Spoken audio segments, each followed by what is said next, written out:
লাউ গাছটা লাগানোর শুরু থেকেই এত পরিমাণে যে লাউয়ের জালি এসছে তা বলার মতো না। তো আগে এই বুদ্ধিটা মাথায় আসেনি যে লাউয়ের ফুল মানে পুরুষ ফুল দিয়ে মহিলা ফুল ছোঁয়ায় দেখি লাউ টেকে কিনা। তারপর হঠাৎ করে অনেক দিন পর মানে গাছের শেষ বয়স আর কি, বুড়ো হয়ে গেছে, এখন এই বুদ্ধিটা মাথায় এসছে।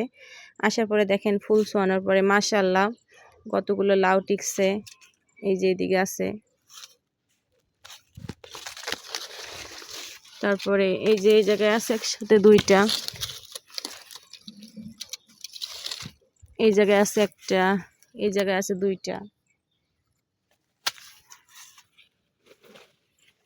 এই পাশে আছে একটা, এই একটা। এক সাইডে তো দেখালাম আপনাদেরকে যে এক সাইডে কতগুলো লাউ হয়েছে, আর এখনো তো ওই পাশটা বাকি রয়েছে। সবাই মাশাআল্লাহ বলবেন।